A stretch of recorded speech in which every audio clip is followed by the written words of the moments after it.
إن الحمد لله نحمده ونستعينه ونستغفره ونعوذ بالله من شرور أنفسنا ومن سيئات أعمالنا من يهده الله فلا مضل له ومن يضلل فلا هادي له وأشهد أن لا إله إلا الله وحده لا شريك له وأشهد أن محمدا عبده ورسوله أما بعد فإن خير الحديث كتاب الله وخير الهدي هدي محمد صلى الله عليه وعلى آله وسلم وشر الأمور محدثاتها وكل محدثة بدعة وكل بدعة ضلالة وكل ضلالة في النار.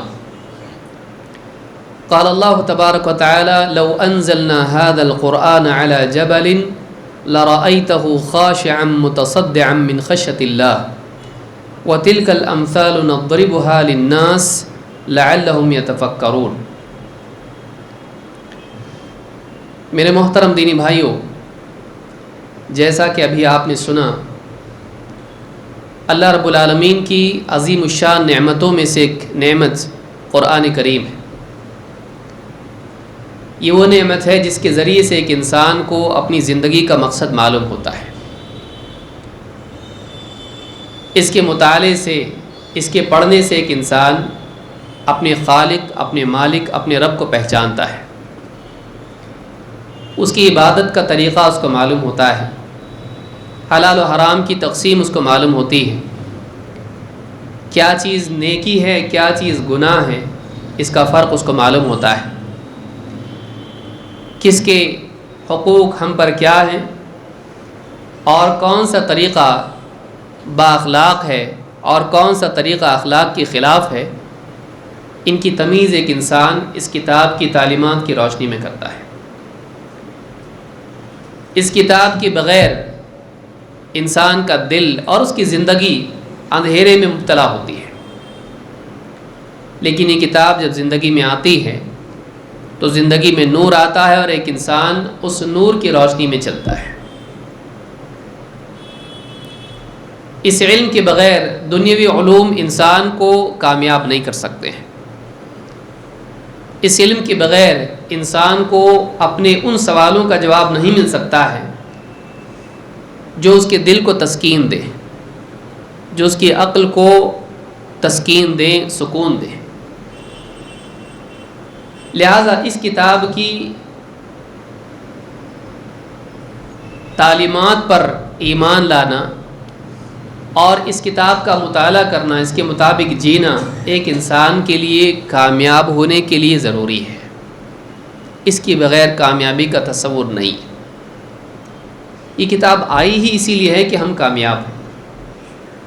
اللہ تعالیٰ نے اس کتاب کو نازل ہی اسی لیے کیا ہے کہ اس کتاب کو پڑھ کے انسان اپنے عقیدے کو، اپنی سوچ کو صحیح کرے، اپنی زندگی کو صحیح کرے. اس کے بغیر زندگی بہتر نہیں بنتی ہے. یہ اللہ کی طرف سے بھیجی ہوئی کتاب ہے جو قیامت تک کے لیے محفوظ کر دی گئی ہے، جو سارے عالمین کے لیے ہے اور ہر زمانے کے لیے ہے. لہٰذا اس کتاب کے اوصاف کیا ہیں اور قرآن کریم ہی میں کن ناموں سے اس کتاب کا تذکرہ کیا گیا ہے، کیا کیا القاب، کیا کیا اوصاف اس کتاب کے بیان کیے گئے ہیں. یہ ایک مستقل عنوان ہے اور یہ ہم کو قرآن سے قریب کرتا ہے کہ ہم جانیں قرآن کیا کیا ہے. اللہ کی نسبت سے، بندوں کی نسبت سے اس کے اپنے اوصاف کیا ہیں، اس کے مقاصد کیا ہیں. ایک بڑا عنوان ہے، لیکن یہ جاننا ضروری بھی ہے اس لیے کہ دنیا میں اس سے بہتر کوئی کتاب نہیں. تصور کیجئے کہ دنیا میں کتاب ہو جس سے بہتر کوئی کتاب نہ ہو، وہ ہمارے گھر میں ہو اور ہم اس سے دور ہوں. اس سے زیادہ بدقسمتی کی بات کیا ہو سکتی ہے. ساری دنیا میں کتنی کتابیں، ہر دن کتنی کتابیں چھپتی ہیں، کتنی کتابیں لوگ پڑھتے ہیں. ان تمام کتابوں میں کروڑوں کروڑوں کروڑوں کتابوں کے اندر ایک کتاب ہے جو ان تمام کتابوں میں سب سے عظیم الشان کتاب ہے، سب سے اعلیٰ و ارفع اور بہترین کتاب ہے. اللہ کی بھیجی ہوئی کتاب ہے، وہ انسان کی لکھی ہوئی نہیں. اور وہ کتاب آؤٹ آف ریچ نہ ہو، 7 سمندر پار جانا پڑے گا پھر ملے گی وہ کتاب، نہیں، ہمارے گھر میں ہے لیکن ہم اس سے دور ہوں۔ اس سے زیادہ بدقسمتی ایک مسلمان کے لیے کیا ہو سکتی ہے؟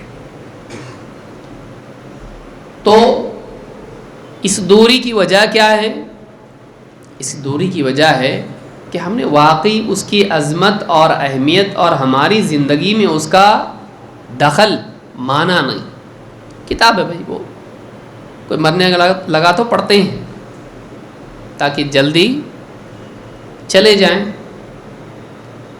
یا ایک گھر سے دوسرے گھر میں گئے تو پڑھتے ہیں تاکہ ہمارا وہاں رہنا دنیوی اعتبار سے اچھا ہو، کوئی پرابلم نہ ہو، جنات نہ ستائیں، برکت آئے۔ ہم اس کتاب کو بھی پڑھتے ہیں تو دنیوی فائدے کے لیے۔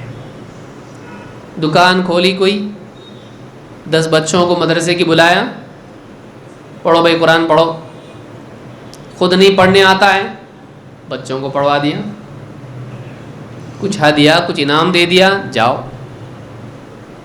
ہماری زندگی میں قرآن کی یہ حیثیت ہے۔ جھگڑا ہو گیا گھر کے اندر، قسم کھانے کا وقت آیا، تو سچا کہ میں سچا، کس پہ ہاتھ رکھیں گے؟ قرآن پہ۔ اس کے لیے قرآن ہے، بچے کے سر پہ نہیں، مر بھی سکتا ہے۔ لوگوں کا عقیدہ ہے جھوٹی قسم اگر کھائیں گے بچے کے سر پہ ہاتھ رکھ کے مر جائے گا وہ۔ قرآن پہ چلتا ہے، ہاتھ رکھ کے آدمی قسمیں کھاتا ہے، سچی جھوٹی اس کو معلوم، اللہ کو معلوم۔ یہ قرآن کا استعمال ہے۔ بچہ پیدا ہوا، نام نہیں مل رہا اس کا، لاؤ ذرا چھری، قرآن میں گھونپ دیں گے، کھولیں گے، جو پہلا نام نکلے گا وہ ہمارے بچے کا نام ہے۔ کیا ہے یہ؟ گلے میں تعویذ قرآن کا ڈالو، یہ صورت ہے، اس کی یہ نمبر ہیں، نمبر ٹوٹل ادھر سے بھی آتے ہیں ادھر سے بھی آتے ہیں، اور یہ اس کے گلے میں ڈالو۔ اب بچہ ہر شر سے محفوظ ہو گیا ہے، امتحان میں پاس ہوگا، اس کا نکاح بچی کا ہوگا، فلاں چیز ہوگی، دکان میں لگا دو، دیکھو کیسے نوٹ آتے ہیں۔ ہم نے قرآن کا استعمال اس کے لیے کیا ہے۔ ہم اپنے دنیاوی مفاد کے لیے قرآن پڑھتے ہیں، ہم اپنے حالات بدلنے کے لیے، وہ بھی دنیا کے معاشی حالات، بیماری والے حالات اور حالات، اس کے لیے ہم قرآن پڑھتے ہیں۔ ہماری اپنی زندگی کے بدلنے کے لیے جو کتاب آئی ہے، ہم اپنے بدلنے کے لیے اس کتاب کو نہیں پڑھ رہے ہیں کہ ہماری سوچ بدلے، ہماری زندگی بدلے۔ وہ قوم کیسے کامیاب ہوگی جو قرآن کو پس پشت ڈال دے۔ ان اللہ تعالی یرفع بهذا الکتاب اقواما ویضع به آخرین۔ اللہ تعالیٰ اس کتاب کے ذریعے سے بہتوں کو اونچا کرتا ہے، بہتوں کو پست کر دیتا ہے، نیچا کر دیتا ہے۔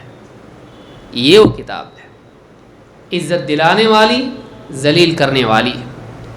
جو اس پر ایمان لائے، اس پر عمل کرے، اس کو اپنے سینے سے لگائے رکھے، اس کو پڑھے اور اس کی دعوت دے، عزت پاتا ہے۔ جو اس پر ایمان نہ لائے، ذلیل ہوتا ہے، عمل نہ کرے، ذلیل ہوتا ہے۔ جو اس کے پڑھنے، سیکھنے اور دعوت دینے کا اہتمام نہ کریں، ذلت اس کے لیے ہے۔ لہذا قرآن سے جڑنا ضروری ہے۔ تو یہ جو دوری قرآن سے ہے، کیوں ہے؟ واقعی ہم کو عظمت اس کی معلوم نہیں، اس کی وہ عظمت ہم کو معلوم نہیں۔ ہم بچے سے اسکول کی پڑھائی اور ہوم ورک کیا نہیں کیا پوچھتے ہیں، پڑھائی ہوگی تمہاری؟ ہوم ورک ہو گیا؟ ہاں ٹھیک ہے، سو جاؤ۔ لیکن قرآن پڑھا؟ ابا ہی نہیں پڑھ رہے ہیں، اماں ہی نہیں پڑھی، تو بچہ کہاں سے پڑھے گا بھائی؟ کیا ہم اپنی روزمرہ کی زندگی میں کم سے کم قرآن کی ایک آیت سمجھنے کی کوشش کرتے ہیں کہ اس سے کچھ نور مجھ کو ملے گا؟ ایک آیت، زیادہ نہیں۔ کیوں نہیں کر سکتا آدمی ہے؟ واٹس ایپ پہ کتنی باتیں پڑھتا ہے، لیکن ایک آیت ذَلِكَ الْكِتَابُ لَا رَيْبَ فِيهِ هُدًى لِّلْمُتَّقِينَ، یہ کتاب ہے، اس میں کوئی شک نہیں کہ یہ اللہ کی طرف سے ہے۔ ہدی للمتقین، پرہیزگاروں کے لیے ہدایت ہے، رہنمائی۔ اچھا، جو تقوی والا ہوگا وہ قرآن سے ہدایت پاتا ہے۔ تقوی والے کے لیے دائیں بائیں دیکھنے کی ضرورت نہیں۔ جو آدمی واقعی اللہ کا ڈر رکھتا ہے اس کو قرآن گائیڈ کرتا ہے، قرآن رہنمائی دیتا ہے۔ یہ ہدایت ہے، کس کی طرف سے آئی؟ اللہ کی طرف سے۔ کیوں؟ لا ریب فیہ، کوئی شک نہیں۔ کس بات میں شک نہیں؟ اس بات میں شک نہیں کہ یہ اللہ کی طرف سے ہے، اللہ کی طرف سے تیری ہدایت کے لیے آئی، بشرطے کہ تیرے اندر اللہ کا خوف ہو۔ ڈرے گا ہی نہیں بیماری سے تو ڈاکٹر کی بات بھی مانے گا نہیں، کچھ نہیں ہوتا۔ لیکن ڈرے گا نہیں، میں مرنا نہیں چاہتا، میں ہلاک نہیں ہونا چاہتا، تو پھر جیسا طبیب بتا رہا ہے مانو۔ گڑھے میں جانا نہیں چاہتا، راستہ بتانے والا جیسا بتا رہا ویسا مانو۔ تو آدمی کے دل میں جب ڈر ہوتا ہے تو رہنمائی کو قبول کرتا ہے، جب لاپرواہ ہوتا ہے تو کسی کی بات نہیں مانتا۔ ایک آیت پڑھی، ماشاءاللہ اب سمجھ میں آیا، اللہ کا خوف دل میں ہونا چاہیے۔ اللہ کا خوف نہیں ہوگا تو اللہ کی رہنمائی سے فائدہ نہیں ہوگا۔ ایک ایک آیت روزانہ نہیں پڑھ سکتے ہم لوگ، لیکن لاپرواہی سستی کی وجہ سے۔ کیوں؟ اس کو ہم نے ضروری نہیں سمجھا، ہم کھانا ضروری سمجھا، چائے ضروری سمجھی، ہم نے واٹس ایپ ضروری سمجھا، موبائل ضروری سمجھا، ہم کتنی ساری چیزیں ضروری سمجھتے ہیں۔ قرآن پڑھنا ضروری ہے کہ نہیں؟ پڑھا نہیں پڑھا کوئی بات نہیں، ہماری زندگی میں کوئی چیز مس نہیں ہو رہی ہے۔ آپ بتائیے، اگر کسی سے آدمی سے اس کا کوئی واٹس ایپ ان انسٹال کر دیا، ہارٹ اٹیک آئے گا کہ نہیں؟ اس کا موبائل ہی نہیں، چھین لیا اس کا۔ کتنے لوگوں کو آپ نے دیکھا ہوگا موبائل کھو گیا، گھبراہٹ ہو رہی ہے اس کو، کیا کروں کیا کروں کیا کروں، معلوم نہیں کس کا کال آ رہا ہوگا، معلوم نہیں کس نے مجھ کو میسج بھیجا ہوگا۔ کون ہے یہ لوگ؟ پرائم منسٹر، پریزیڈنٹ، کون ہے کون؟ لیکن کتنا ضروری، اللہ تجھ کو 1400 سال پہلے پیغام بھیج چکا ہے، تو سب کے میسج چیک کر رہا ہے، اللہ کا نہیں، تیرے لیے آیا ہے، تیرے گھر میں رکھا ہوا ہے میسج، وہ تو دوسروں کے میسج چیک کر رہا ہے، اللہ کا میسج کیوں نہیں چیک کر رہا ہے؟ یہ ہمارے اندر یہ کھوٹ ہے، یہ کمی ہے۔ وَمَا قَدَرُ اللَّهَ حَقَّ قَدْرِهِ، انہوں نے اللہ کی قدر نہیں کی جیسی کرنی چاہیے تھی۔ آپ کو اپنے دوست کے میسج کی قدر ہے، اگر کوئی بول دے میسج بھیجاؤں چیک کر، پہلے چیک کرے گا، اللہ تعالیٰ بھیج چکا ہے، کب چیک کرے گا؟ مرنے کے بعد۔ وقال الرسول یا رب ان قوم اتخذوا هذا القرآن مہجورا، قیامت کے دن رسول کہے گا، محمد صلی اللہ علیہ وسلم فرمائیں گے، اللہ تعالیٰ سے عرض کریں گے، یا رب، اے میرے رب، ان قوم اتخذوا هذا القرآن مہجورا، اے اللہ میری قوم نے اس قرآن کو چھوڑ دیا تھا، چھوڑ دیا تھا اس کو۔ قوم کون؟ قریش، قوم کی شکایت ہے وہ، لیکن آج کتنے مسلمان اس شکایت کے حقدار ہو چکے ہیں۔ کیوں؟ قرآن کی عظمت کا احساس نہیں۔ کتنی بڑی چیز میں مس کر رہا ہوں زندگی میں، کتنی بڑی چیز میں اپنی زندگی میں مس کر رہا ہوں کہ میں قرآن کو نہیں پڑھتا، میں قرآن نہیں پڑھتا، کتنا بڑا نقصان میں کر رہا ہوں۔ ایک ایسی لذت میں کھو رہا ہوں جس سے بہتر کوئی لذت نہیں ہے۔ بتائیے، اللہ تعالیٰ کا کلام پڑھنا کتنی بڑی چیز ہے، وہ اللہ کا کلام ہے، وہ اس میں سچائی ہے، اس میں نور ہے، اس میں ہدایت ہے۔ اس میں دل کی تسکین ہے، اس میں گمراہی سے حفاظت ہے، اس کے اندر آدمی کی عقل کے لیے نور اور روشنی. اس سے دور ہوں میں سب پڑھ رہا، اخبار پڑھ رہا، کالج کی کتابیں پڑھ رہا، بچوں کی کتابیں پڑھ رہا، آپ نے میسیجز پڑھ رہا، انٹرنیٹ پہ کیا نہیں پڑھ رہا، سب پڑھ رہا میں. یہاں وہاں کے آلتو فالتو پیمفلٹ پڑھ رہا، شادی کے کارڈ پڑھ رہا، راستے میں بورڈ پڑھ رہا، سب پڑھ رہا میں. اللہ کی کتاب کیا یہ اس لائق نہیں کہ اس کو پڑھا جائے؟ ہمارا عمل بتاتا ہے اتنا امپورٹنٹ نہیں بھائی، اتنا ضروری ہے کیا؟ باقی سب ضروری ہے. اگر آپ کو موبائل میں دکھائی دے اتنے پینڈنگ میسیجز ہے، نوٹیفیکیشن دکھ رہا ہے آپ کو واٹس ایپ کے، بے چینی ہوتی ہے. وہ لال کلر کا اوپر کا نمبر اچھا نہیں لگتا ہے نا، واٹس ایپ کے اوپر نمبر آتے ہیں 5. یہ 5 میسیجز ہیں جو ابھی میں نے چیک نہیں کیے ہیں. اگر یہ چیک نہیں کروں گا معلوم نہیں کیا دنیا میں تباہی آ جائے گی. چیک کر لیتا ہے. قرآن اسی موبائل میں ہے، کتنا پڑھتا ہے؟ ضروری تھوڑی اتنا، ضروری تھوڑی ہے. یہ ہماری تباہی کی وجہ ہے. جو قوم قرآن کو چھوڑ دے گی برباد ہوگی. میں نہیں کہہ رہا ہوں کہ آپ مفسر قرآن بن جائیں، بلکہ ہم اپنی زندگی میں جتنی ہماری طاقت ہے، یہ بھی نہیں میں آپ پورا قرآن پڑھ جائیں.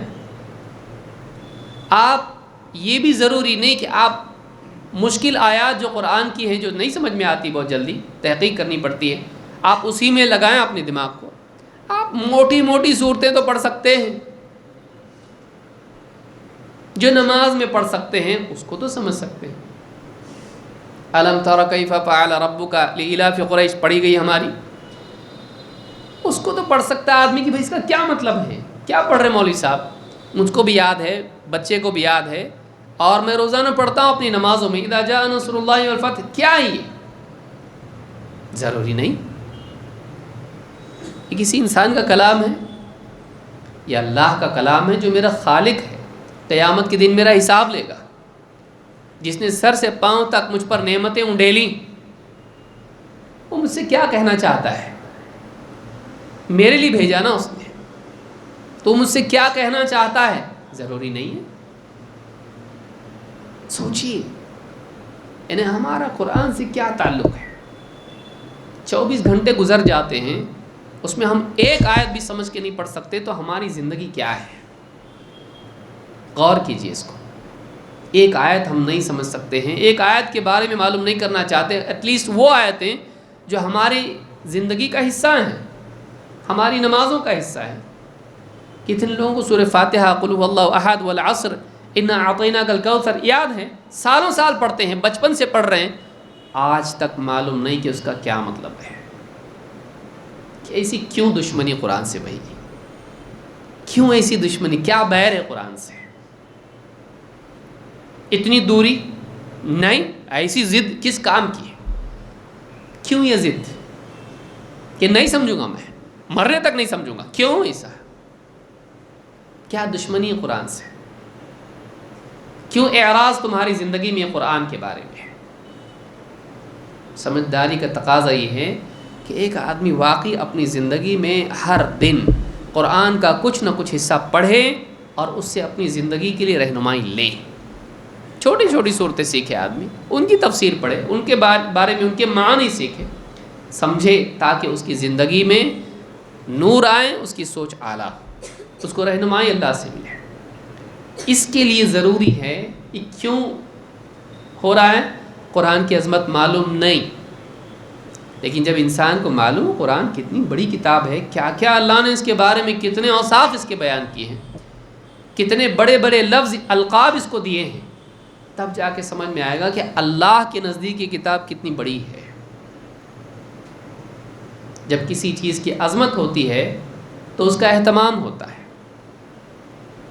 اس کے حصول کے لیے کوشش آدمی کرتا ہے، اس کو سنبھالتا ہے، اس کو کھوتا نہیں ہے، اس کو اپنے پاس رکھتا ہے۔ پیسے کو دیکھ لو آپ، سنبھالتا ہے، پانے کی طلب ہوتی ہے، فکر ہوتی ہے، کھونے کا غم ہوتا ہے، حفاظت کی سارے اسباب اختیار آدمی کرتا ہے۔ کیوں؟ اس کی اہمیت معلوم ہے، اس کی عظمت دل میں ہے۔ وہی عظمت اللہ کے کلام کی اگر ہو، جبکہ دونوں کا کوئی جوڑ نہیں ہے۔ اللہ نے قرآن کریم میں فرمایا قُلْ بِفَضْلِ اللَّهِ وَبِرَحْمَتِهِ فَبِذَلِكَ فَلْيَفْرَحُوا هُوَ خَيْرٌ مِّمَّا يَجْمَعُونَ۔ قُلْ بِفَضْلِ اللَّهِ وَبِرَحْمَتِهِ فَبِذَلِكَ فَلْيَفْرَحُوا، کہو اے نبی کہ اللہ کا فضل ہے، اس کی رحمت ہے، فَبِذَلِكَ فَلْيَفْرَحُوا، اور انہیں چاہیے کہ اس کی بنا پر خوش ہو جائیں۔ کس کی بنا پر؟ قرآن اللہ کا فضل ہے، اس کی رحمت ہے، اس کے نتیجے میں اللہ تعالیٰ نے عطا کیا ہے، اور مسلمانوں کو چاہیے کہ اس قرآن کو پا کر خوش ہو جائیں۔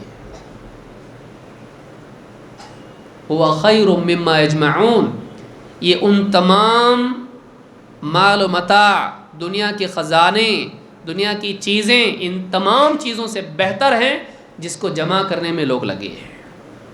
پیسے سے بہتر ہے قرآن، خزانوں سے بہتر ہے، کھونے کی چیز نہیں ہے یہ، کھونے کی چیز نہیں ہے۔ لہٰذا اس کو سمجھنا یہ سمجھداری ہے۔ قرآن سے ہمارا تعلق، اگر صحابہ نے جوڑا اپنا تعلق، اللہ نے اونچا کر دیا ان کو، ان کی سوچ، ان کی زندگی، ان کے اقوال، ان کے فیصلے، ان کا طرز حیات سب بدل گیا۔ کیا تھا وہ؟ قرآن۔ اس قرآن کو انہوں نے نبی صلی اللہ علیہ وسلم سے لیا اور آپ نے ان کو قرآن سمجھایا، ان کی زندگی میں علم آیا، بدل گئے وہ لوگ، بہتر انسان بنے۔ ہماری زندگی میں آئے گا، ہم بھی بہتر بنیں گے، بشرطے کہ ہم قرآن سے اپنے تعلق کو صحیح کریں۔ اللہ تعالیٰ قرآن، ابھی ہم دیکھتے ہیں، ایک ایک کر کے آیتیں دیکھتے ہیں کہ اللہ نے قرآن کے بارے میں، قرآن ہی میں کیا کہا ہے۔ اللہ سے بڑھ کے کس کی بات ہو سکتی ہے؟ قرآن کے وہ کیا اوصاف ہیں جو قرآن ہی میں آئے ہیں۔ اللہ تعالیٰ قرآن کریم میں فرماتا ہے لو انزلنا هذا القرآن على جبل لرأيته خاشعا متصدعا من خشية الله،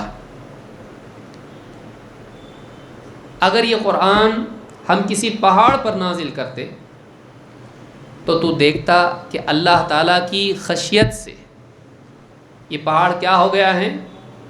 ریزہ ریزہ ہو گیا ہے۔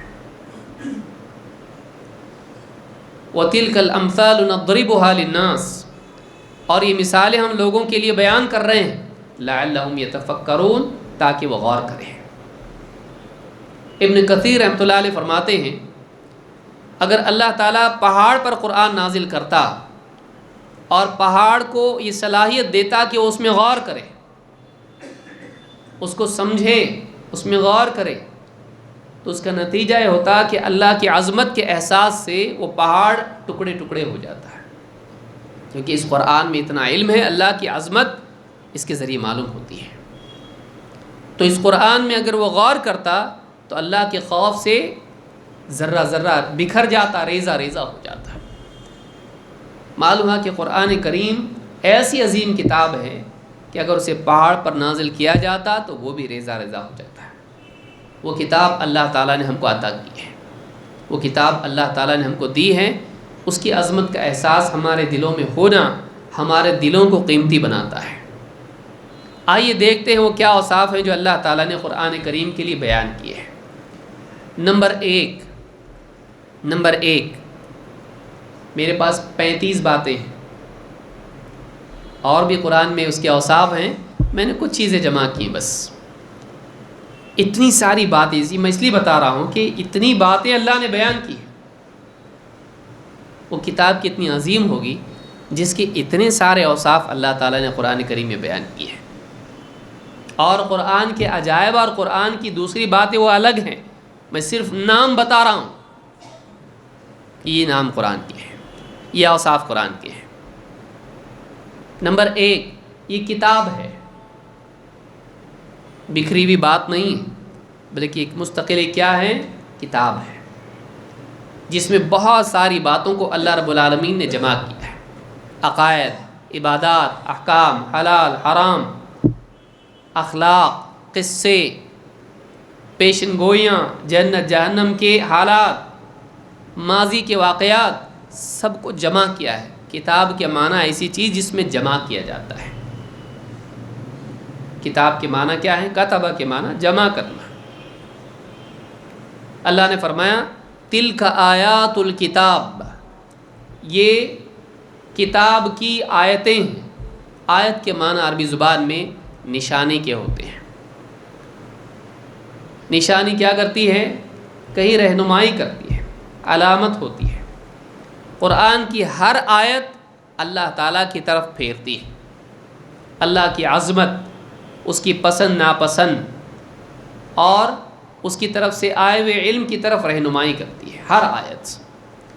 والذی انزل الیک من ربک الحق، اور اے نبی آپ کے رب کی طرف سے آپ کی طرف جو نازل کیا گیا ہے وہ حق ہے۔ لیکن فرمایا وَلَٰكِنَّ أَكْثَرَ النَّاسِ لَا يُؤْمِنُونَ، لیکن لوگوں کی اکثریت کا حال یہ ہے کہ وہ ایمان نہیں لاتے ہیں۔ اللہ نے اس کا پہلا وصف کیا ہے؟ یہ کتاب ہے، یہ ایک مکمل کتاب ہے جو اللہ کی طرف سے نازل ہوئی ہے۔ لیکن یہ کتاب کیسے نازل ہوئی؟ تھوڑا تھوڑا کر کے، اور نبی صلی اللہ علیہ وسلم کی زندگی ہی میں اس کو مکمل کر دیا گیا، اور آپ کی زندگی میں یہ جمع ہو گئی۔ لیکن اس کو ایک مجلد کیا گیا ابو بکر صدیق رضی اللہ عنہ کے زمانے میں، لیکن یہ مکمل کب ہوئی؟ اللہ کے نبی صلی اللہ علیہ وسلم پر اس کی وحی مکمل ہوئی ہے۔ الیوم اکملت لکم دینکم، اللہ نے سارے احکام مکمل کر دیے۔ اور پھر قرآن کی اس کے بعد بھی کچھ آیتیں نازل ہوئیں جو پچھلے احکام ہی کی جو ہے تکرار یا اس میں مزید وضاحت تھی، نیا کچھ نہیں آیا۔ اس کے بعد حلال و حرام کا کوئی نیا حکم نہیں آیا۔ تو یہ کتاب آپ صلی اللہ علیہ وسلم کی زندگی میں مکمل ہو گئی۔ یہ کتاب ہے، یہ کتاب ہے۔ تلک آیات الکتاب، یہ اس کتاب کی آیتیں ہیں جو محمد صلی اللہ علیہ وسلم پر نازل ہوئی۔ اللہ نے کیا فرمایا؟ والذی انزل الیک من ربک الحق، اور اے نبی آپ کی طرف سے، آپ کے رب کی طرف سے آپ کے پاس جو نازل کیا گیا ہے وہ کیا ہے؟ حق ہے۔ حق کا مطلب کیا ہوتا ہے؟ سچائی، اس میں جھوٹ نہیں ہے، اس میں باطل نہیں ہے، اس میں کوئی ایسی بات نہیں ہے جو حقیقت کے خلاف ہو، اس میں ایسی کوئی خبر نہیں ہے جو واقع نہیں ہونے والی ہو، اس میں ایسا کوئی حکم نہیں ہے جو ظلم ہو، وہ حق ہے۔ ناحق کوئی بات اس میں نہیں ہے، خبر، حکم، کوئی ناحق بات اس میں نہیں ہے۔ تو اللہ نے فرمایا جو آپ کی طرف، آپ کے رب کی طرف سے نازل کیا گیا ہے یہ حق ہے۔ یہ سورہ الرعد کی آیت نمبر 1 ہے۔ نمبر 2، یہ کتاب، اس کا نام کیا ہے؟ القرآن۔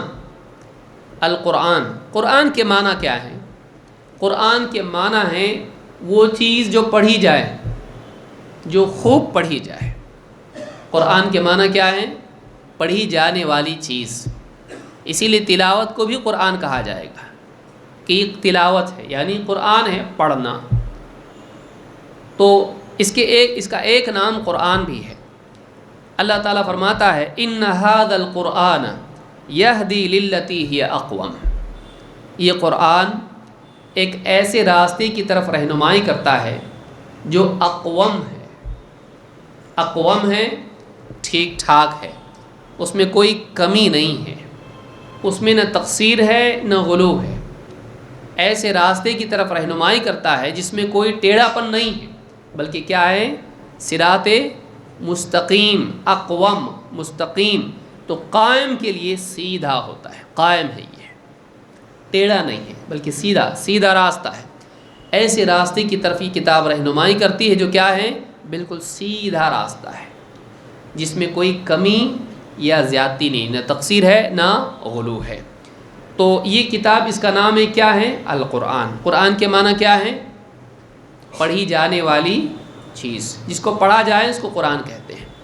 اللہ نے اس کتاب کا نام بھی ایسا دیا ہے کہ جو پڑھی جائے اور پڑھی جاتی ہے۔ نمازوں میں آپ دیکھیے پوری دنیا میں نماز ہر وقت ہو رہی ہے، اور مسلمان فرائض، نوافل، سنن، تہجد، تو ان ساری نمازوں کو ان میں کیا پڑھتے ہیں؟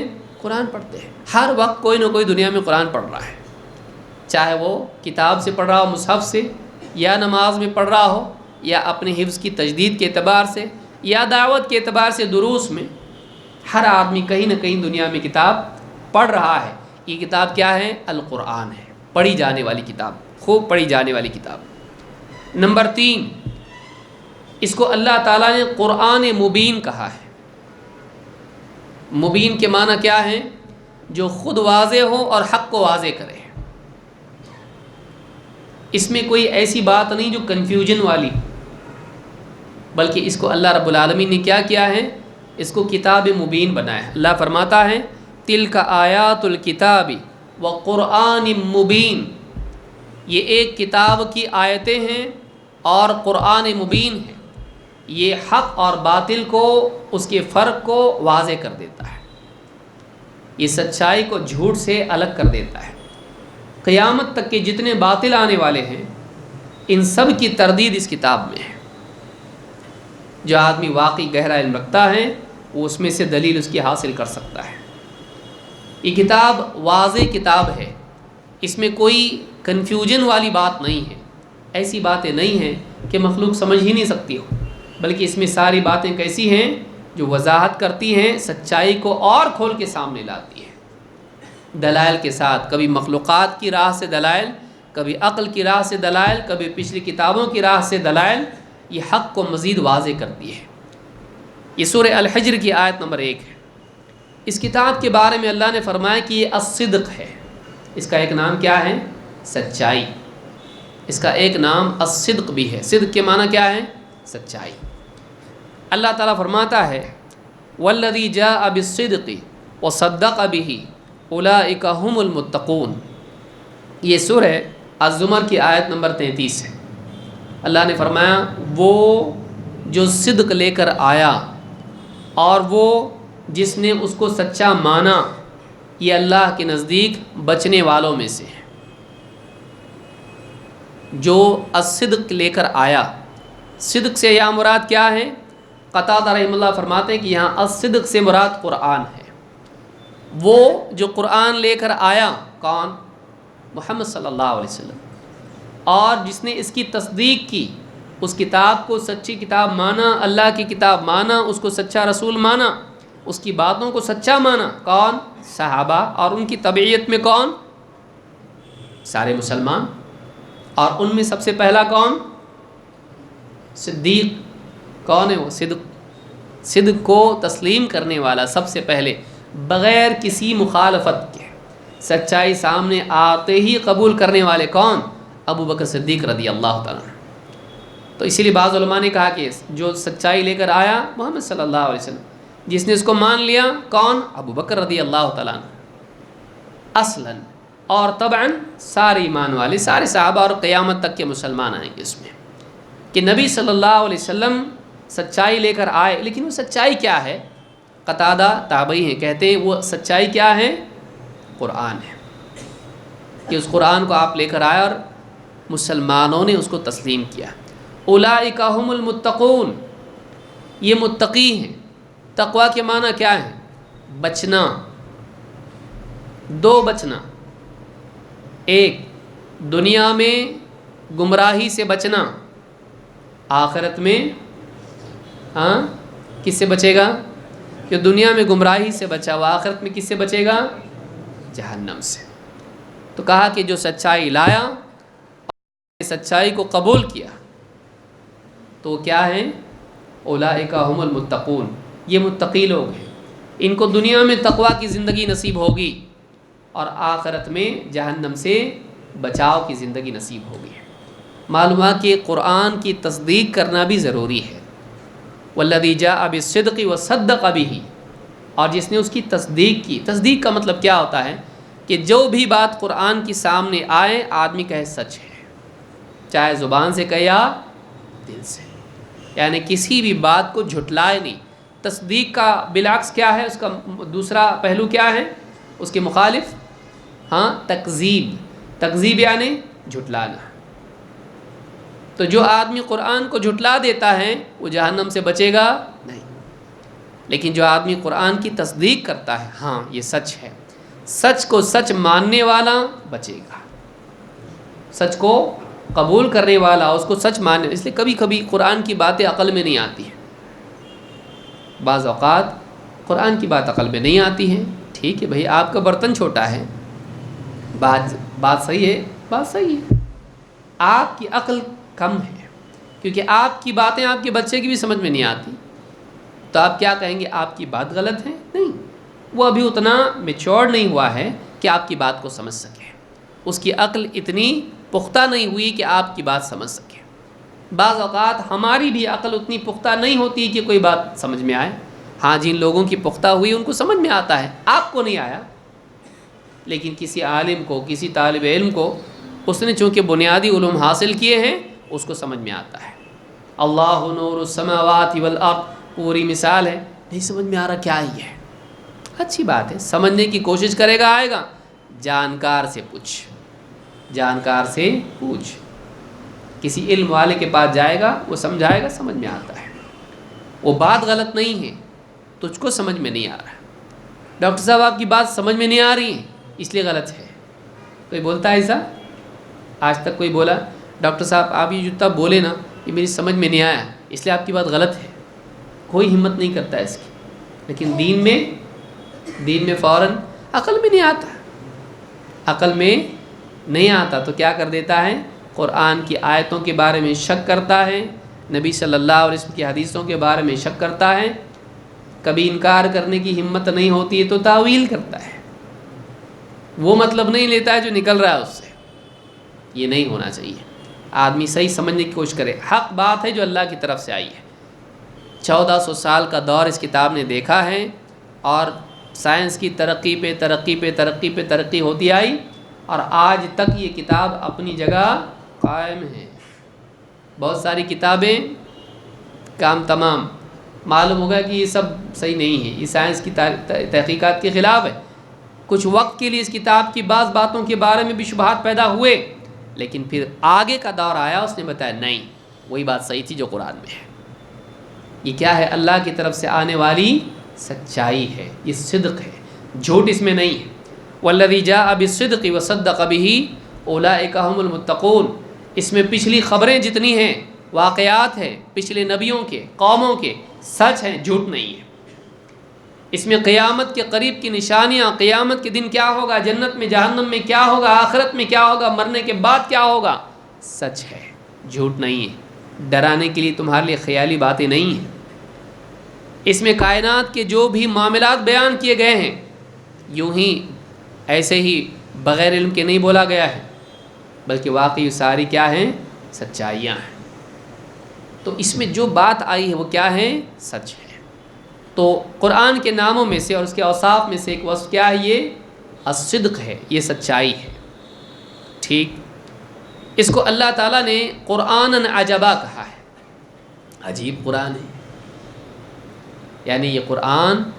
مخلوق کو تعجب میں ڈال دیتا ہے، اور یہ ایک لذت ہے، کیا زبردست قرآن ہے بھائی، کیسا اللہ تعالیٰ نے بیان کیا ہے، چاہے وہ خبریں ہوں، چاہے وہ احکام ہو، چاہے وہ کلام کا نظم ہو، چاہے وہ اس کی بلاغت ہو، چاہے اس کے پڑھنے میں دل پر اثر ہو، آپ انٹرنیٹ پہ جا کے دیکھیے کتنے لوگ ہیں سمجھا نہیں قرآن، خالی سنے اور رونا شروع کر دی، کہیں کو رو رہا، کیا معلوم اس کا اثر دل پہ ایک عجیب ہوتا ہے، ہم لوگ گانے سنتے نہیں روتے، لیکن یہ قرآن سنے ایک عجیب اندر سکون محسوس ہو رہا، اور ایک عجیب کیفیت دل میں پیدا ہو رہی، معلوم نہیں کیوں ایسا ہو رہا، اور وہ خود بولتے ہیں معلوم نہیں مجھ کو کیوں رونا آ رہا، اور یہ ایسی چیز ہے کہ جو مطلب آج انٹرنیٹ پہ موجود ہے، غیر مسلم کوئی جائے ان کے پاس، ان کو دیا ذرا سنو، یہ کوئی اچھا قاری پڑھنے والا ہے قرآن پڑھ رہا ہو، بیک گراؤنڈ میں میوزک نہیں ہے، ایسا کون سا کلام ہے کہ جس میں میوزک ہی نہیں ہے اور ترنم کے ساتھ پڑھا جائے اور اتنا اثر اس کا ہو کہ آدمی کو ایک دم سکون محسوس ہو اور اس کی آنکھوں سے آنسو نکلنے لگے، قرآن میں یہ بس بتایا گیا ہے،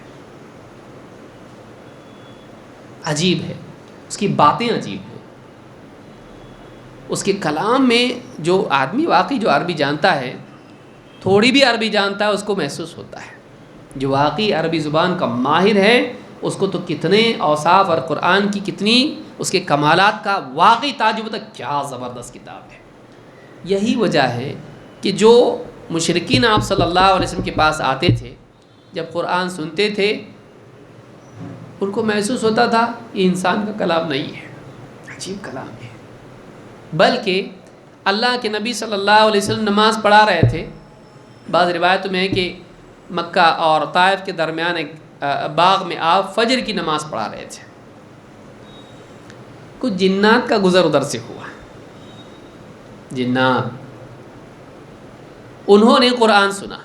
اللہ کے نبی صلی اللہ علیہ وسلم کو قرآن پڑھتے سنا. فجر کی نماز سے جہراً قرأت ہوتی ہے. جب انہوں نے سنا تو انہوں نے کچھ باتیں کی، اور ان باتوں کو اللہ تعالیٰ نے قرآن کریم میں اقرار کے ساتھ پیش کیا ہے. اللہ تعالیٰ نے فرمایا قُلْ أُوحِيَ إِلَيَّ أَنَّهُ اسْتَمَعَ نَفَرٌ مِّنَ الْجِنِّ. اے نبی آپ لوگوں کو بتائیے کہ استمع نفر من الجن، کہ میری طرف وحی کی گئی ہے. قُلْ أُوحِيَ إِلَيَّ، میری طرف اس بات کی وحی کی گئی ہے کہ أَنَّهُ اسْتَمَعَ نَفَرٌ مِّنَ الْجِنِّ، کچھ جنات میرے پاس سے گزرے تو انہوں نے سنا.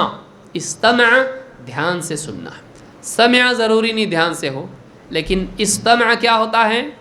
دھیان سے سننا. جیسے آپ گاڑیوں کی آواز سن رہے دھیان سے سن رہے نہیں، لیکن بیان سن رہے، خطاب سن رہے، وہ کیا ہے؟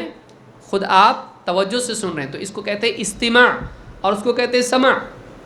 تو سننا الگ ہوتا ہے اور دھیان سے سننا، ہیئر الگ ہوتا ہے اور لسن الگ ہوتا ہے نا. تو آدمی کا سننا دھیان سے سننا. استمع نفر من الجن، کچھ جنات نے غور سے اس قرآن کو سنا جو نبی صلی اللہ علیہ وسلم پر کلام اللہ کا پڑھنے والے رسول صلی اللہ علیہ وسلم. آپ سوچئے کتنی زبردست ایفیکٹ اس کا کیا ہوگا. تو انہوں نے کیا کہا؟ فَقَالُوا إِنَّا سَمِعْنَا قُرْآنًا عَجَبًا. وہ آپس میں کہنے لگے ایک دوسرے سے ہم نے تو ایک عجیب قرآن سنا بھائی. یعنی کیا کہا؟ قرآنًا عجبا. جنات خود تعجب والے ہیں. جنات کسی کو دکھائی کتنی عجیب حرکتیں کرتے ہو، کتنی ساری طاقت ان کے پاس ہے، کیا کیا نہیں کرتے، کتنی تیزی سے یہاں سے آسمان پہ چلے جاتے ہو، یہاں سے وہاں چلے جاتے ہیں، اور کتنی ساری خرافات بھی کرتے ہیں.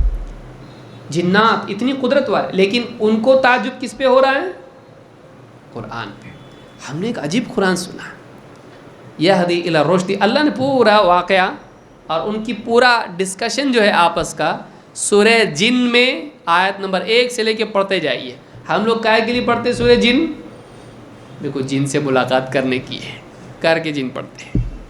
ہاں بعض پیر لوگ کیا بولتے ہیں 40 دن تک روز رات کو تہجد میں اٹھ کے سورہ جن پڑھنا، ایک نہ ایک دن جن ملے گا.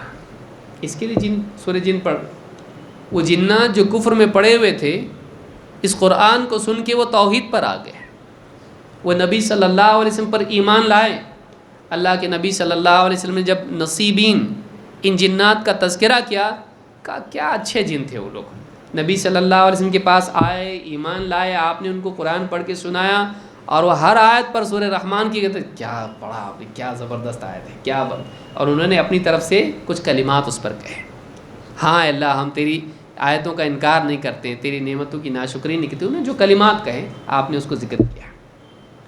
تو یہ جنات آپ کے پاس آئیں اور آپ صلی اللہ علیہ وسلم سے قرآن کو سنا اور کیا کہا؟ انا سمعنا قرآنا عجبا. یہ عجیب کتاب ہے، یہ عام کتابوں کی طرح نہیں ہے، یہ ایک عجیب کتاب ہے. اپنے متن کے اعتبار سے، اپنے معنی کے اعتبار سے، اپنے کلام کے اثر کے اعتبار سے. آپ قرآن پڑھتے جائیے، جو اچھا قاری پڑھ رہا ہے آدمی کے دل پہ رقت طاری ہوتی، چاہے اس کو نہیں سمجھے، کتنا اچھا لگتا سن کے. تو یہ جو قرآن ہے، یہ قرآن کیا ہے؟ قرآنًا عجبا. اس کو اللہ تعالیٰ نے کہا کہ یہ عجیب ہے، عجب ہے، یہ تعجب کی چیز ہے. اور یہ اگر ہم بعض لوگوں غیر مسلموں کے سامنے بتایا گیا قرآن میں ایسا ہے، کہا ایسا ہے قرآن میں، ہم کو تو نہیں معلوم تھا. اتنی زبردست بات ہے، بعض سائنسدانوں کے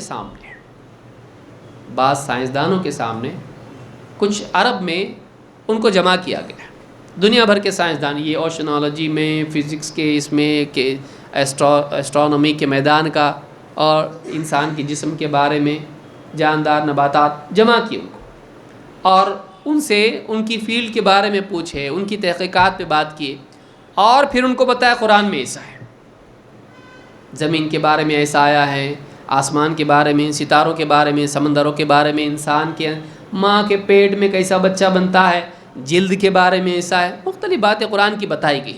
کہا آپ کے حساب سے کیا ہے یہ؟ انہوں نے کہا ایسا قرآن میں ہے۔ کہاں؟ کب نازل ہوا ہے؟ 1400 سال پہلے۔ بولے ہو ہی نہیں سکتا، ہو ہی نہیں سکتا۔ کیوں نہیں ہو سکتا صاحب؟ بولے یہ جو باتیں ہیں یہ بہت بعد کی تحقیقات سے سامنے آئی ہیں سائنس کی۔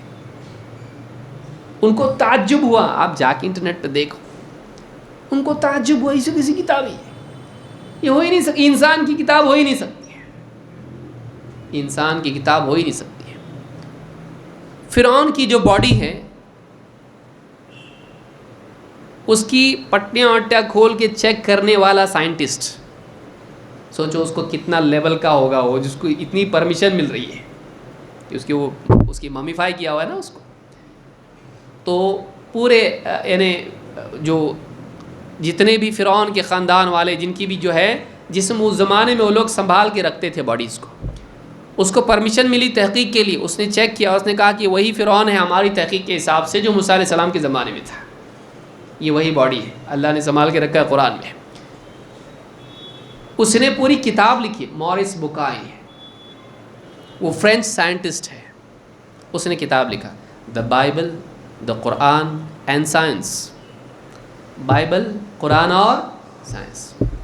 اس نے اپنی پوری کتاب میں لکھا کہ بائبل میں جو باتیں بیان کی گئی ہیں، بہت ساری باتیں چونکہ انسان کی طرف سے ملاوٹ اس میں ہو گئی ہے، سائنسی غلطیاں اس میں ہیں۔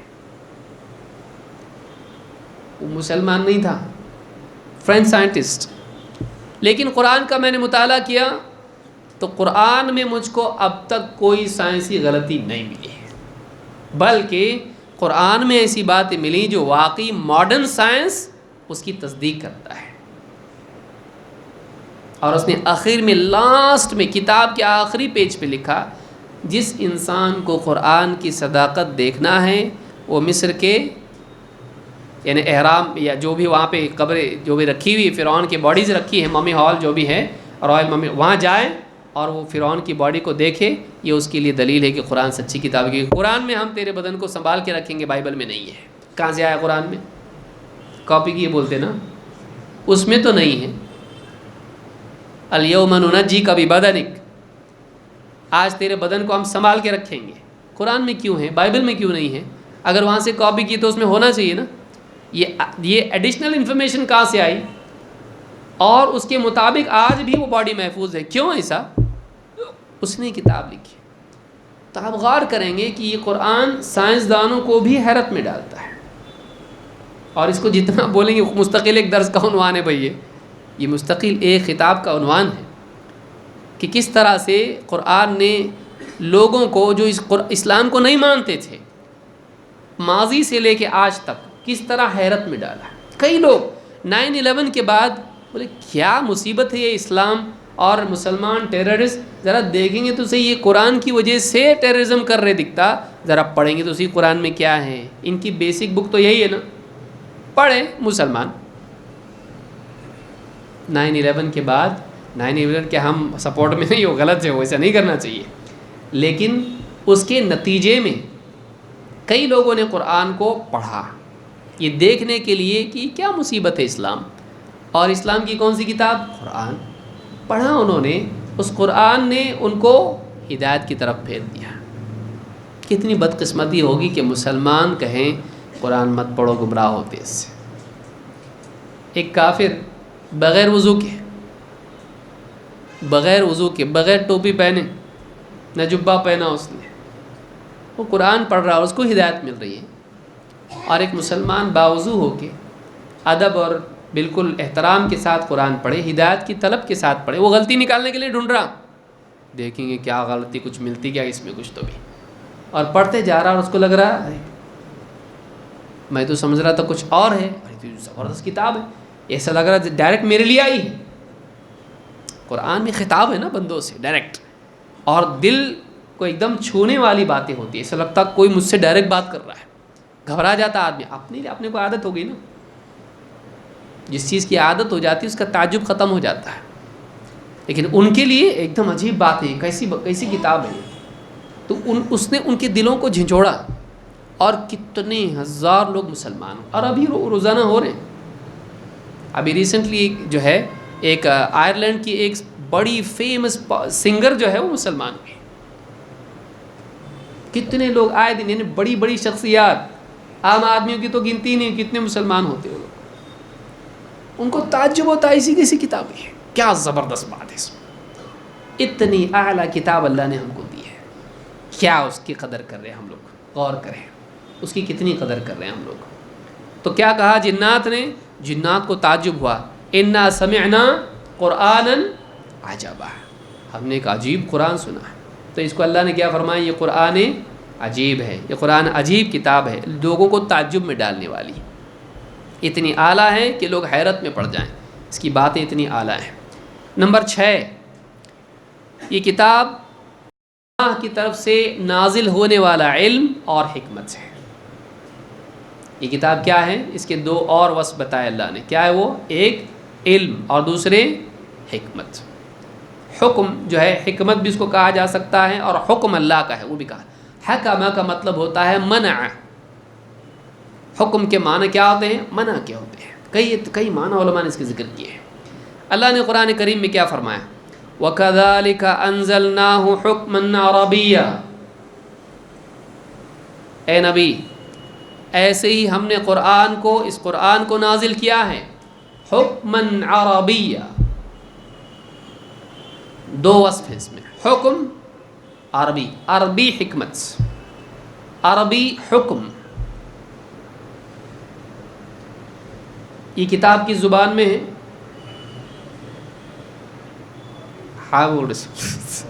کس زبان میں ہے، عربی نہیں، عربی، ہاں عربی، اس لیے کوئی آدمی اس کا ترجمہ اگر نماز میں پڑھے تو نماز نہیں ہوگی، کیوں، وہ قرآن پڑھ رہا، قرآن کا کیا پڑھ رہا ہو، ترجمہ۔ قرآن کا ثواب کس پر موقوف ہے، ایک حرف پر ایک نیکی، اور ایک نیکی کا 10 گنا۔ میں نہیں کہتا کہ الف لام میم حرف ہے، بلکہ الف حرف ہے، لام حرف ہے، میم حرف ہے، تو یہ کس پر ہے، الف لام میم پر ہے کہ اردو کے ترجمے پہ، ہاں تو وہ جو نیکیاں ملیں گی آپ کو قرآن عربی میں پڑھنے پر ملیں گی، قرآن کے متن پر ملیں گی، نہ کہ اس کے ترجمے پر، نہ اس کی تفسیر پر۔ ترجمے اور تفسیر کا ثواب الگ ہے، لیکن وہ یہ نہیں ہے۔ نماز میں وہ ترجمہ چلے گا، ہاں بعض لوگوں نے ایک زمانے میں نکالا تھا، بولے قرآن سمجھ کے پڑھنا چاہیے، تو کیا کریں گے، نماز میں عربی نہیں پڑھیں گے، تمام تعریف اللہ کے لیے ہے جس نے سارے عالمین کو پیدا کیا، بولے بہت اچھا لگ رہا، غلط ہے یہ، کیوں، اس لیے کہ قرآن پڑھا جائے گا نماز میں، اور یہ قرآن ہے نہیں ہے، یہ ٹرانسلیشن ہے، یہ کسی انسان نے لکھا ہے، جو اس نے قرآن سے سمجھا، وہ اس کا ترجمہ ہے، وہ انسان کا کلام ہے، وہ اللہ کا کلام نہیں ہے۔ اللہ کا کلام وہی ہے جو مصحف میں ہے، یاد رکھیں اس بات کو، قرآن الگ ہے اور قرآن کا ترجمہ الگ ہے، وہ اس ترجمہ کرنے والے کی انڈرسٹینڈنگ ہے، اس نے اس سے کیا سمجھا، لیکن قرآن کون سا ہے، جو ہم پڑھتے ہیں مصحف میں نماز میں۔ تو کہا وَكَذَلِكَ أَنزَلْنَاهُ حُكْمًا عَرَبِيًّا۔ اب کوئی آدمی سوال پوچھ سکتا ہے، عربی میں کیوں، انگلش میں کیوں نہیں، اور کسی اور زبان میں کیوں نہیں؟ ٹھیک ہے، کسی اور زبان میں بھیجتا تب بھی تو وہ سوال پیدا ہوتا نا، انگلش میں آتا تو کوئی بولتا، فرینچ میں کیوں نہیں، فرینچ میں آتا تو کوئی بولتا ہاں کسی اور زبان میں کیوں نہیں، اسپینش میں کیوں نہیں، تو کسی بھی زبان میں آتا تو سوال تو باقی رہتا، لیکن سوال ہے کہ عربی میں کیوں؟ عربی زبان اتنی محکم زبان ہے، اس میں گھوڑے کے 50 نام ہیں، آپ صرف گھوڑے گدھے کے نہیں بتا رہا ہوں آپ، ایک ایک اونٹ کے انسان پیدا ہوتا ہے اس کے لیے 12-15 نام ہیں، ہر جنین سے لے کر بوڑھے تک، ہر اس کے لیے اتنے الفاظ ہیں۔ عربی کی ڈکشنری کتنی والیومز میں ہے؟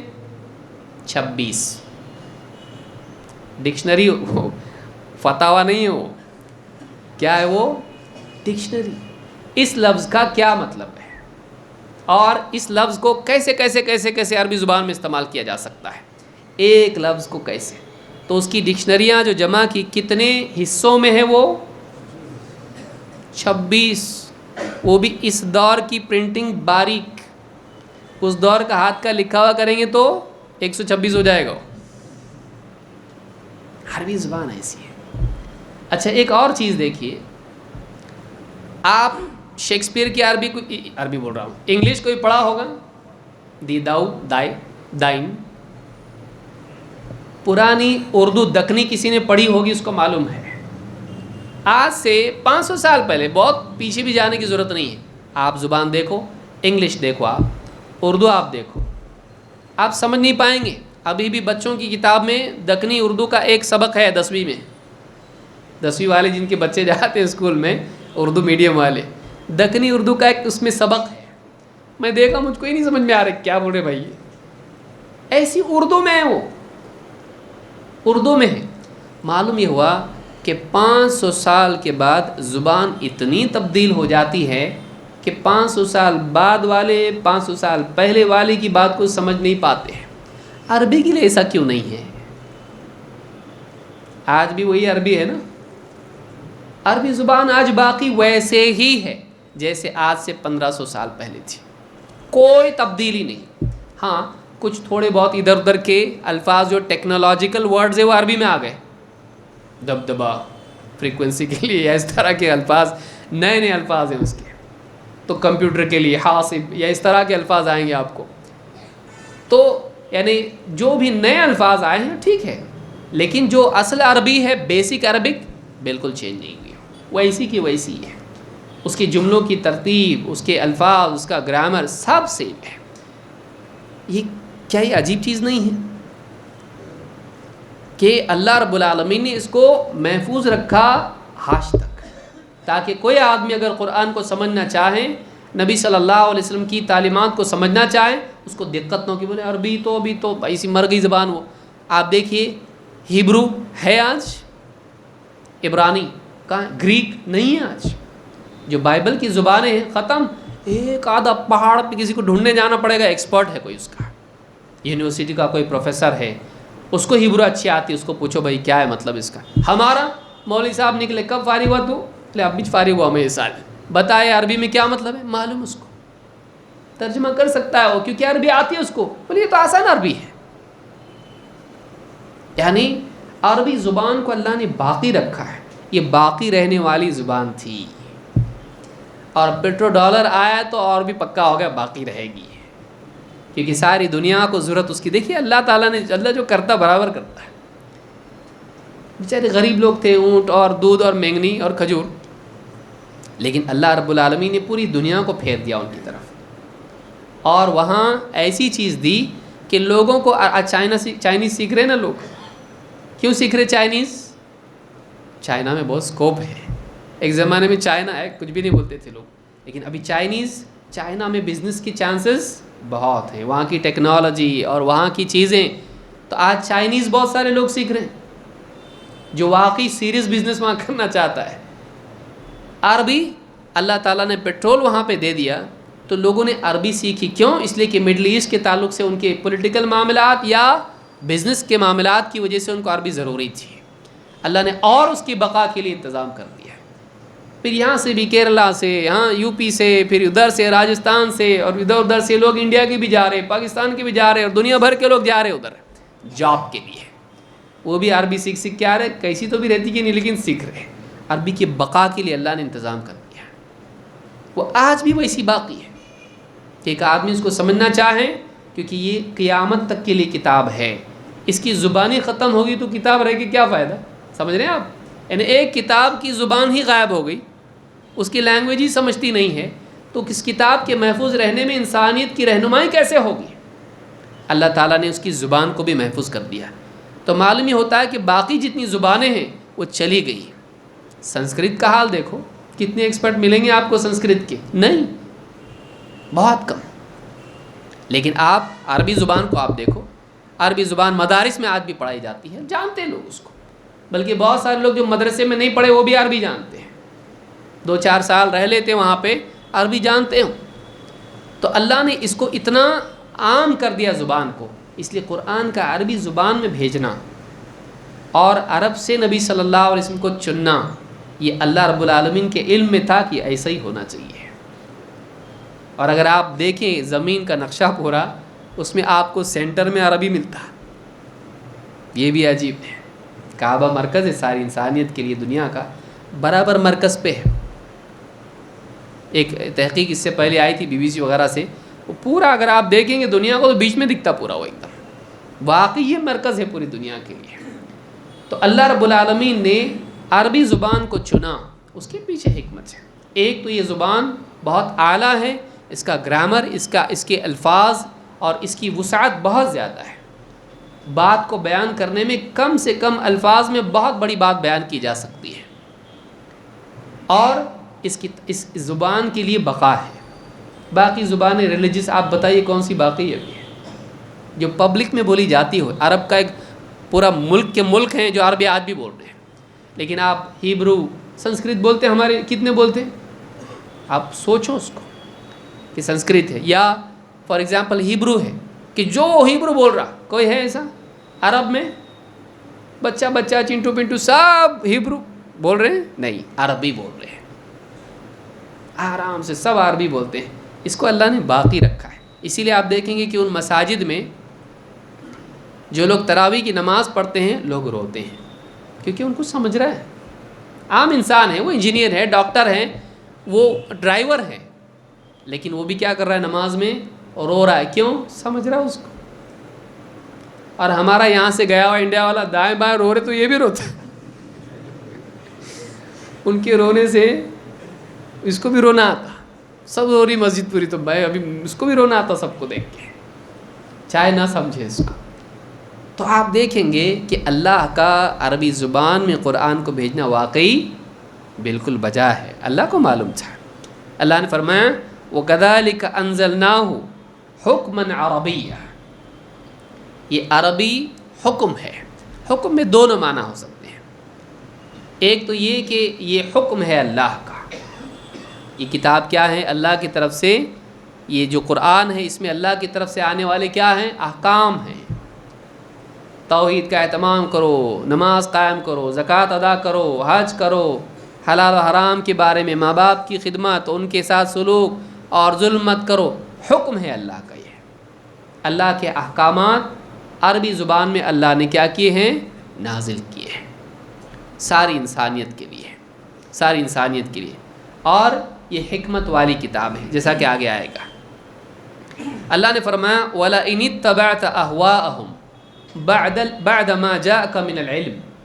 اور اے نبی اگر آپ ان لوگوں کی خواہشات کی پیروی کریں جب کہ اس کے بعد کہ آپ کے پاس اللہ کی طرف سے علم آ چکا ہے، یعنی اللہ کی طرف سے علم کے آ جانے کے بعد بھی اگر آپ ان مشرکین کی چاہتوں کے پیچھے چلنے لگیں، مَا لَكَ مِنَ اللَّهِ مِنْ وَلِيٍّ وَلَا وَاقٍ. اللہ کے مقابلے میں اللہ سے بچانے والا نہ کوئی آپ کے لیے دوست اور مددگار ہوگا اور نہ کوئی حفاظت والا ہوگا. واق بچانے والا.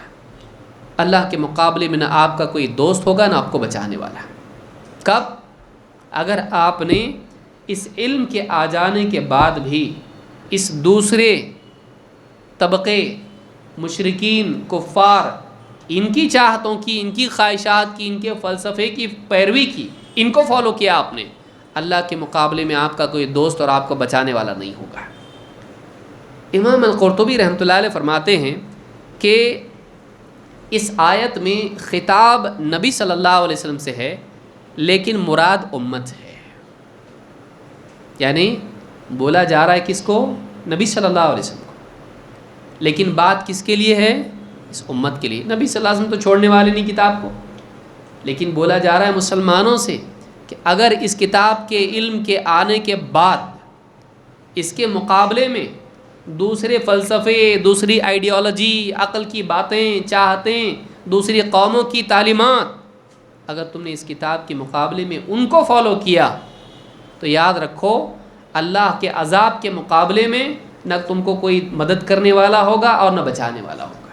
اس میں وعید ہے اور دھمکی ہے کہ قرآن کا علم چھوڑ کر دوسرے علوم میں تم مشغول ہو جاؤ گے، قرآن کا علم چھوڑ کر تم دوسری باتوں کو فالو کرنے لگو گے، اللہ کی طرف سے تم پر عذاب آئے گا اور کوئی بچا نہیں سکے گا تم کو.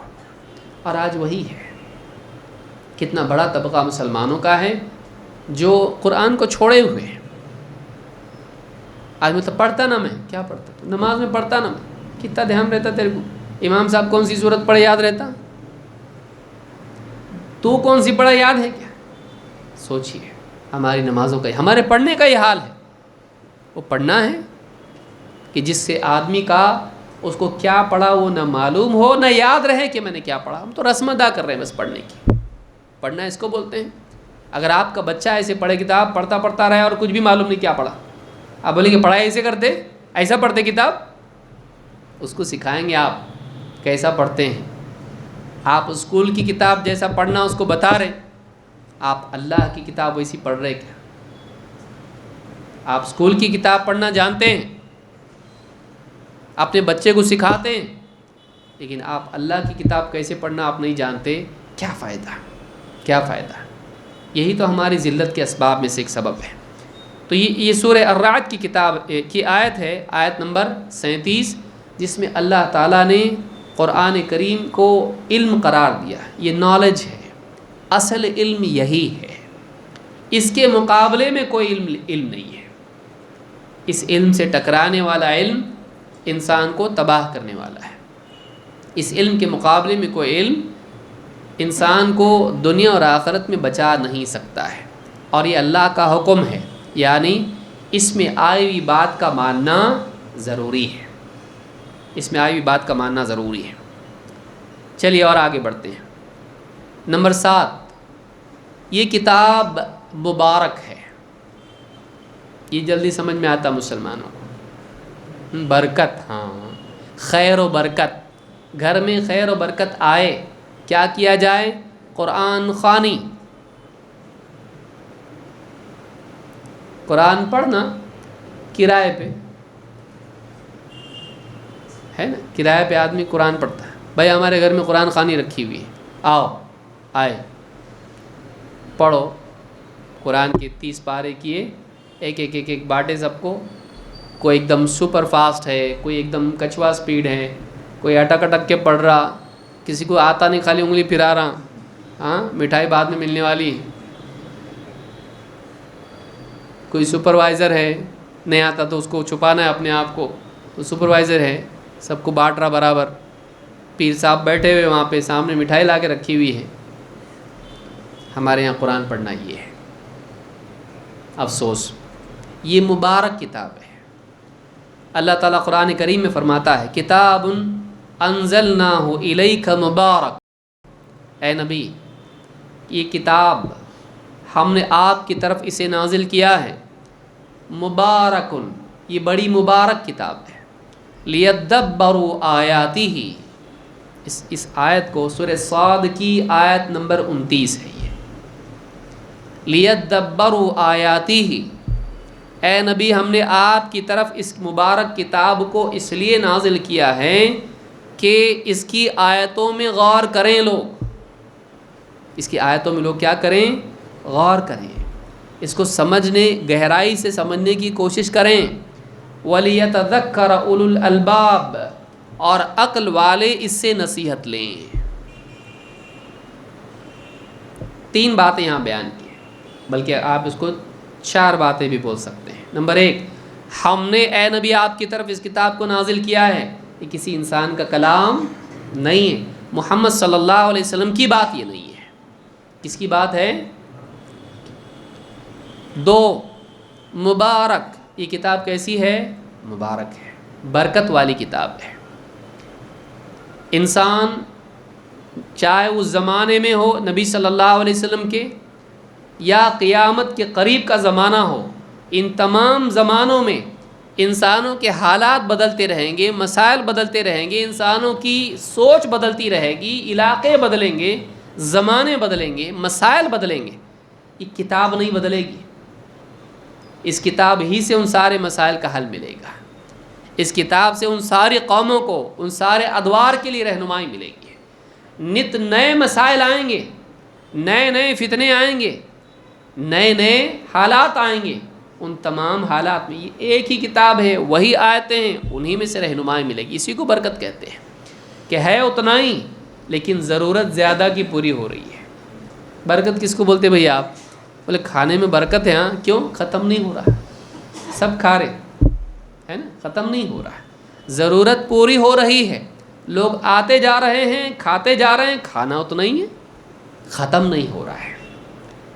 کبھی ایسا نہیں ہوگا کہ اب قرآن آؤٹ ڈیٹڈ ہو گیا، نعوذ باللہ، اب ایسے مسائل آ رہے قرآن میں حل نہیں اس کا، ایسا کبھی نہیں ہوگا۔ آج بھی نئے سے نئے مسائل آ رہے ہیں، حل ہے قرآن میں اس کا۔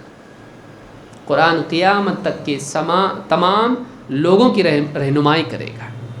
دنیا بھر کے مختلف ملک، گورے، کالے، حبشی، چین کے اور افریقہ کے، سب کی رہنمائی قرآن میں ہے، سب اس سے استفادہ کر سکتے ہیں، ان کی زندگی میں سکون اس سے آ سکتا ہے۔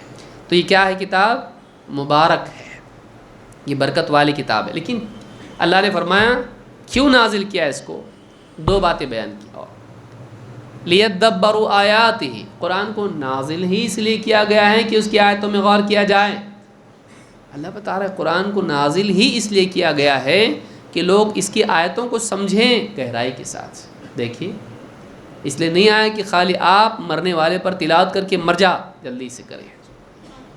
ہاں لوگ آتے ہیں، مولوی صاحب ہماری دادی سکرات میں ہے، نہ ادھر ہے نہ ادھر ہے، کیا کروں؟ ایک کام کرو، جاؤ اس پر یاسین پڑھو، ایزیلی ٹرانسفر ہو جائے گا ان کا۔ یہی ہے کہ نہیں؟ ہاں، کوئی بولتا ہے رشتہ دار یاسین پڑھو یاسین پڑھو، تاکہ جلدی سے دنیا سے وہ چلی جائے۔ ہم زندوں کو مردہ کرنے کے لیے قرآن پڑھ رہے ہیں۔ یہ قرآن کیوں آیا؟ مردہ دل کو زندہ کرنے کے لیے۔ لیدبروا آیاتہ، دل غفلت میں پڑا ہوا ہے، مردہ پڑا ہوا ہے۔ جیسے ہی بارش زمین پر ہوتی ہے، لہلہا اٹھتی ہے، اس میں زندگی آ جاتی ہے، اس میں سے نفع والا رزق باہر آتا ہے۔ اسی طرح سے تیرا دل مردہ زمین کی طرح پڑا ہوا ہے، اس کتاب کا علم جب دل میں آتا ہے، ایمان جب دل میں آتا ہے، غور و فکر جب دل کرتا ہے، گہرائی میں اترتا ہے، یہ بات قرآن کی جب دل کی گہرائیوں میں چلی جاتی ہے تو پھر دل سے خیر پیدا ہوتی ہے، اس دل کے اندر نورانیت پیدا ہوتی ہے۔ لیدبروا آیاتہ، تاکہ اس آیتوں میں غور کریں۔ ولیتذکر اولو الالباب، تاکہ دوسری وجہ نازل ہونے کی ہے۔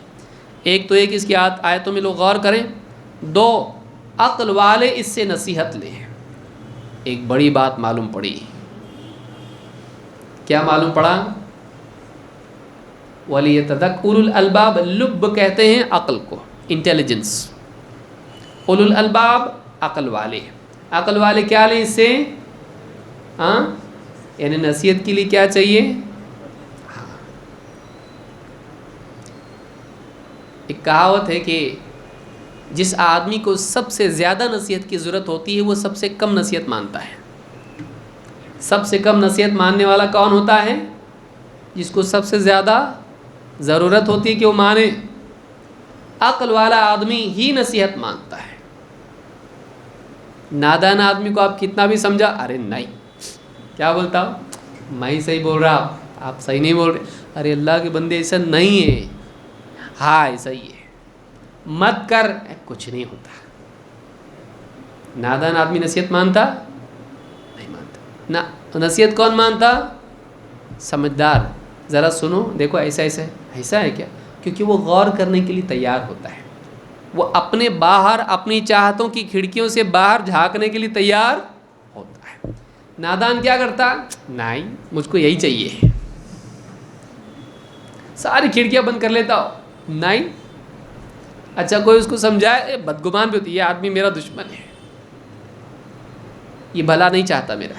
نادان آدمی نہیں سنتا، نصیحت نہیں مانتا۔ سمجھدار آدمی، یعنی دو لوگ ہیں، ایک دم عقل مند اور ایک دم جاہل جس کو معلوم ہے میں جاہل ہوں، ان کے بیچ میں ایک تیسری کیٹیگری جو بہت خطرناک ہے، جو سمجھدار نہیں ہوتا ہے اور ایک دم جاہل نہیں ہوتا ہے۔ وہ کتنا جاہل ہوتا ہے؟ آدھا جاہل۔ آدھا جاہل بہت خطرناک ہوتا ہے۔ کیوں؟ کیونکہ وہ اپنی بیٹر سائڈ کو دیکھتا ہے، وہ دیکھتا ہے تھوڑا بہت آتا نا اپنے کو بھی، تو ایسا آدمی زیادہ نقصان کرتا ہے۔ تو قرآن کی نصیحت کن کے لیے ہے؟ سمجھداروں کے لیے ہے، کہ جو آدمی واقعی سمجھدار ہو، عقل مند ہو، کیونکہ عقل کی بات سمجھنے کے لیے کیا چاہیے؟ سوجھ بوجھ کی بات سمجھنے کے لیے کیا چاہیے؟ عقل چاہیے۔ ایک عقل مند آدمی ہی واپس سے چیک کرتا میں صحیح جا رہا کہ غلط جا رہا۔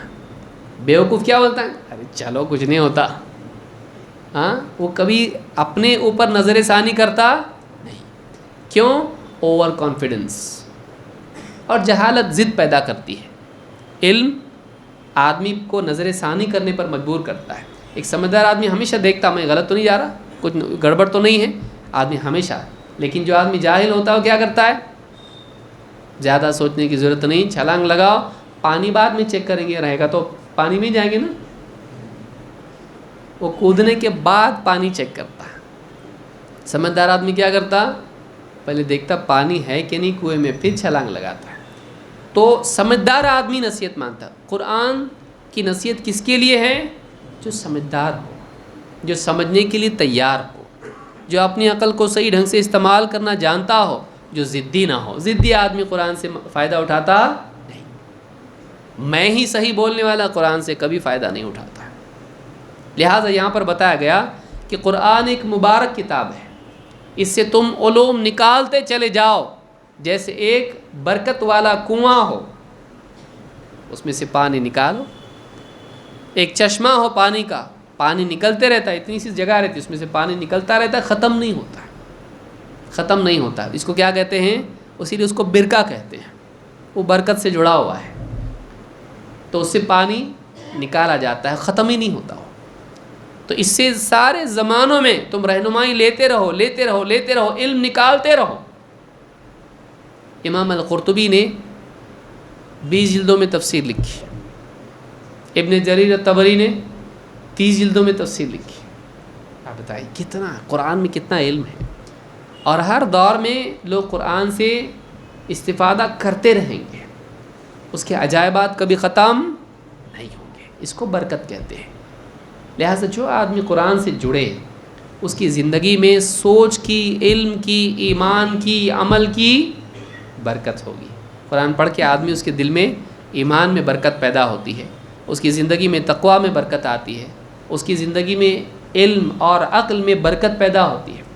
قرآن کو سمجھنے والا، قرآن کے علوم کا ماہر بیوقوف نہیں ہوتا ہے، وہ عقل مند ہوتا ہے، گہرا علم اس کے پاس ہوتا ہے، وہ ایک چیز اور دوسری چیز میں فرق کر سکتا ہے۔ قرآن سے جڑنا ضروری ہے، اس لیے کہ وہ نور ہے۔ کہا لیدبروا آیاتہ ولیتذکر اولو الالباب، یہ کتاب اس لیے نازل ہوئی ہے کہ عقل مند سمجھدار لوگ نصیحت لیں، یاد دہانی ان کے لیے ہے، اللہ کی طرف سے ریمائنڈر ان کے لیے ہے کہ غفلت میں اگر وہ تھے جاگ جائیں، ہوش میں آ جائیں۔ تو کون ہوش میں آئے گا؟ جو سمجھدار ہے۔ تو یہ سورہ صاد کی آیت نمبر 29 ہے، جس میں اللہ تعالیٰ نے اس کتاب کو مبارک قرار دیا ہے۔ انشاءاللہ مزید باتیں ہم آنے والے دروس میں دیکھیں گے، تاکہ ہم قرآن کریم کی خوبیاں، اوصاف اور اس کے بارے میں جو بات اللہ نے بتائی ہے اس کو ہم جانیں، اور اس کتاب کی عظمت ہم کو واقعی معلوم ہو، اور اپنی زندگی میں ہم اس کو ایک مقام دیں، اس کو پڑھنے والے، اس کو سننے والے، اس کو سمجھنے والے، اس کے مطابق جینے والے بنیں۔ اقول ھذا واستغفر اللہ لی ولکم۔